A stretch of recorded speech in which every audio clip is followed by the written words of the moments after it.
Meeting കഴിഞ്ഞ് ഞാനിപ്പോ വേറെ സ്ഥലത്തേക്ക് വന്നതേ ഉള്ളൂ. എന്താ ഞങ്ങൾ സെക്സ് വർക്കേഴ്സിന് സംഘടന പാടില്ലെന്നുണ്ടോ?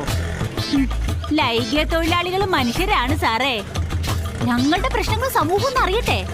അല്ല, ഈ ആദർശം പറയുന്ന സാറും എന്റെ കസ്റ്റമർ അല്ലേ? ദേ, മര്യാദക്കല്ലെങ്കിലേ ആത്മകഥ എഴുതി ഞാൻ നാറ്റിക്കും. ഹലോ, വെച്ചാ പേടിച്ചു പോയി പാവം പകൽമാന്യൻ. എന്താ വാസന്തി, ആരോടെ തർക്കം? ഓ, ഒരു കപട സദാചാരക്കാരൻ. നിന്റെ ബിസിനസ് ഒക്കെ എങ്ങനെയുണ്ട്? ഈ ഒളി ക്യാമറയും പീഡനൊക്കെ കാരണം ആകെ ഡള്ളാണ് സാറേ. പിന്നെ ഞാനിപ്പോ ഇൻസ്റ്റാൾമെന്റില്. ഇതൊക്കെ ഇൻസ്റ്റാൾമെന്റിലായി തുടങ്ങിയ? അയ്യോ, അതല്ല സാറേ.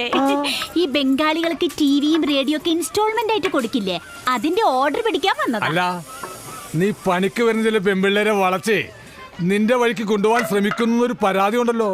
പിന്നെ പെണ്ണുങ്ങളെ വളച്ചെടുക്കാൻ ഞാനെന്താ പൂവാലനല്ലേ? ഓ, എങ്ങനെങ്കിലും ഒന്ന് ജീവിച്ചു പൊക്കോട്ടെ എന്റെ സാറേ. സാറിന്റെ ഒരു കാര്യം. ചുമ്മാതല്ല ബംഗാളികളുടെ പണമൊന്നും ബംഗാളിലേക്ക് എത്താത്തത്. എന്റെ രവീന്ദ്രനാഥ ടാഗോറേ,